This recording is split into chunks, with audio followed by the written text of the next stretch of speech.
Comment il a maltraité biso boite na beti boloko 3 ans et demi ya opélé. Akena ngo banani Comment na te onyo so za makini.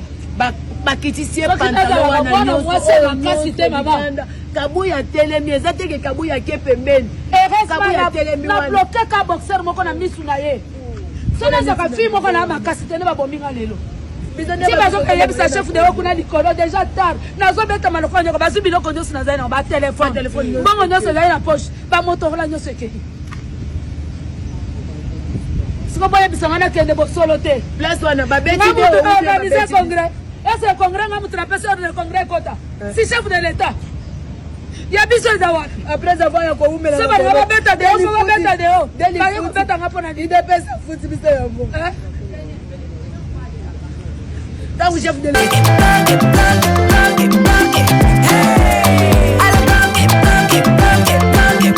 Oyoki elengi ya Congo. Tapez les mains, tapez les mains, tapez les mains, tapez les mains, tapez les mains.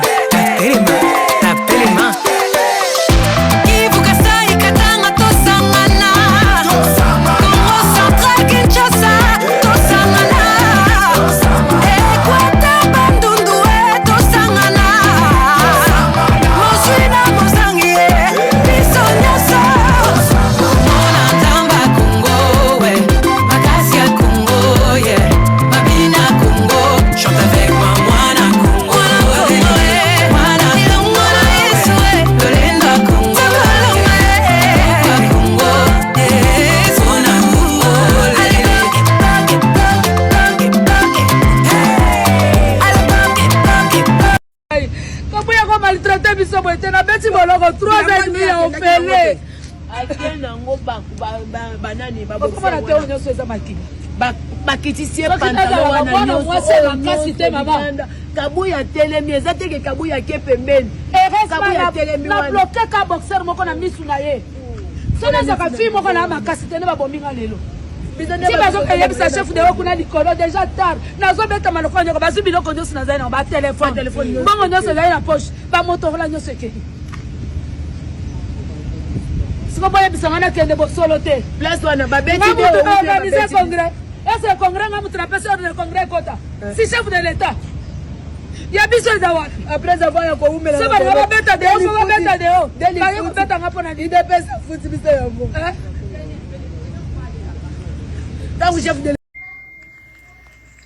Oui, combattant, bonjour. Bonjour, international. Oui, na monyo komi ke batu ya Kabuya baoti ko agresser à national à babina quelques bateaux basaki na bureau. Est-ce que les avez fait information wana?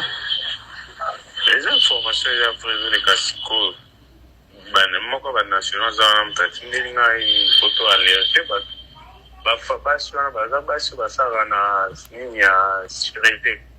Bazaki otambula na CGD baye bango batike na sinera ba national ba poti likolo pour ba discuter. Parce qu'il y avait il y avait déjà une mésentente par rapport à lettre où il y a Kabuya Atika et signant CGT comme intérimaire. Foulant au pied, orientation, nous chef à PSAI. Bon. Alors, donc, nous avons discuté, il y a, il paraîtrait, national, les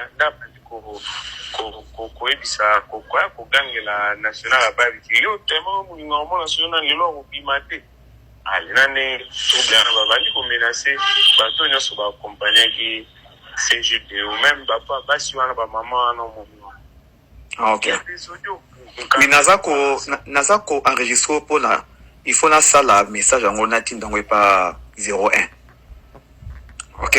Donc vous a surpris parce que audio na yo et ça la viral et ça la partout dans le monde. Il faut pas parce que il faut pas la informer na comme oyo ka Christian Kabuya tout ça la lelo.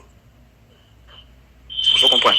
Si ko CGDO atikali wana kaka ala wana permanence aza permanence siko aza na likolo ami to aza na likolo bon aza likolo situation commune moko mais de délai baza agressé notamment les national babi aza agressé Éviter ce qui n'est parce que nabinga yambite situation les asipo et non na benga na yambinga tu ngapena nabinga yambite ah ok ça va merci beaucoup l'information biso sikoyo tozo nazo partager audio na yo ils ont kende partout na ba fédération nyonso ya IDPS ya monde ils ont dilatoire au azo ko multiplier on a repousser s'inédit convocation en congrès biso etali biso te a créé nyonso asa nyonso biso to éviter congrès la refondation de Zelango le 14 décembre pour honorer date de naissance ya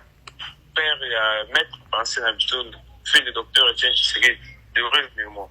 OK. Bon, bonjour, bonsoir, ça dépend de quel pays que vous êtes. C'est les communicateurs du chef de l'État, des talibans international.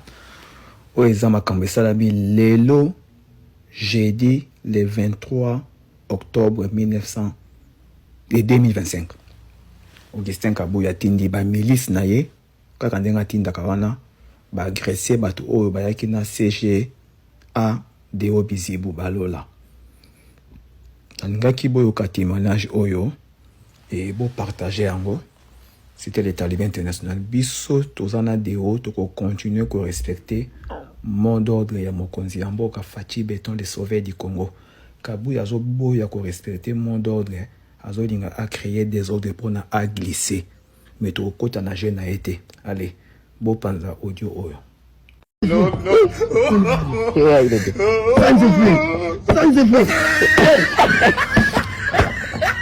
Papa, et un message nous avons adressé à ba combattant ya IDPS, biso ba combattant ya IDPS.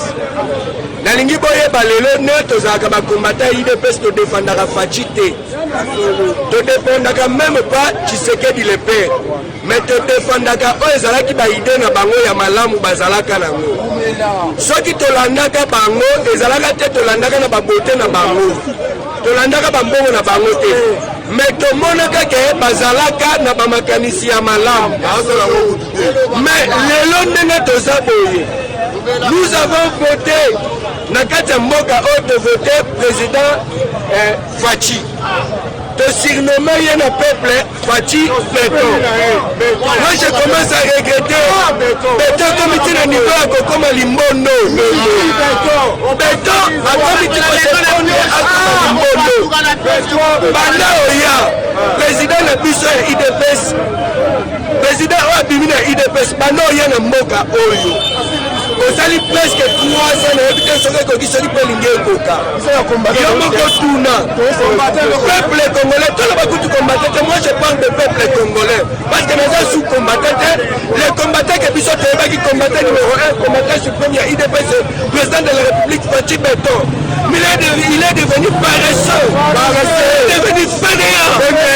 Dans le Biboye, président de la République, Fachi Béton. C'est aujourd'hui, donc comme il y a mon capacité à donner l'imbondo. Quelqu'un qui a volé 45 millions, Kabila a dit qu'il Mboka Oyo, $16. Moutaïbi 45 millions de dollars et comme il dit à 21. On a dit qu'il y a procès à caméra et la télévision, et qu'il faut l'exécution état de droit. Mais les autres, comme ils ont état de droit, Mouta Bakateli 20 ans, à même pas 2 ans. Abimi, je vais vous informer à la population. Ils sont au Robanga Lissoussou jamais, attends la pomme Moutou, mais il y a 50 ans, sur les alités, ça n'a pas nini. La Robima. Fachi, vous êtes notre président. Salimaki Kuna, la 10e limité la siège national ya IDPS pour la voyer Salabino que ba mama est belé, ba qui peut nos zazana bango, cela veut dire frappe ya solo, ba leli est belé, la combo ya Augustin Kabouya, ba détail na élément oyo.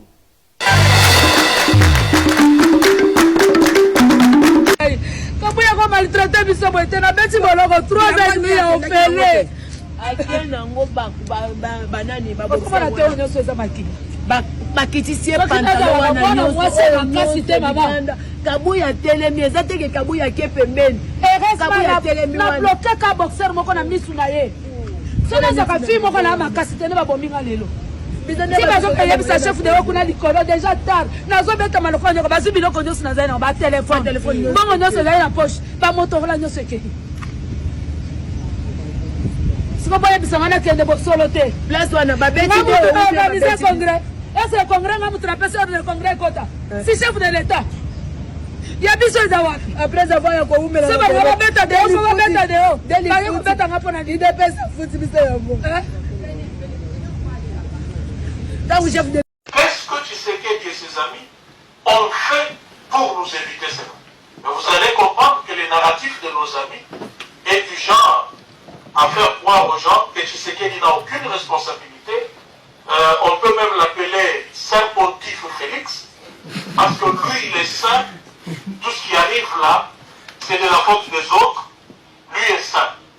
Mais pourquoi à l'époque de Kabila, nous avons dit que c'était lui le responsable de l'insécurité à l'Est? Mais je dois vous dire, chers camarades, qu'il n'y a pas seulement l'insécurité à l'Est de notre pays. Dans la périphérie de la ville de Kinshasa, il se passe ce qu'on appelle le phénomène Mogono. Peut-être que vous êtes loin, mais je vous dis que cette histoire fait des victimes tous les jours. Les médias nationaux comme internationaux n'en parlent pas. Il y a des femmes violées tous les jours ici par ces gangs. Il y a des bétails, des chèvres, des vaches que ces gens volent tous les jours ici. Ils dévalisent des villages entiers, ils tuent. Comme ça se passe dans un endroit où les médias sont inexistants, personne n'en parle. Donc nous estimons que la problématique de la sécurité dans notre pays a un responsable, c'est Félix Tshisekedi. Il est incapable de sécuriser le peuple congolais, il doit laisser le pouvoir de... Chauffeur, cuisinier, bureau mauvais militant. Azalinini tribaliste. Et nous condamnons le tribalisme.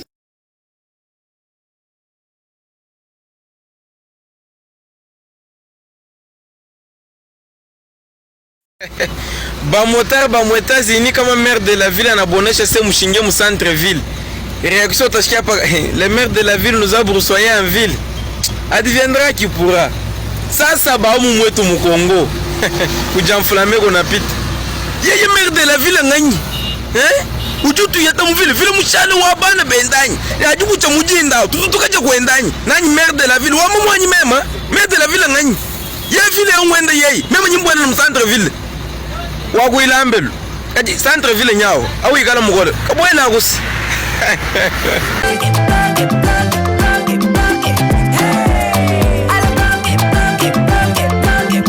Oyoki elenge ya Congo.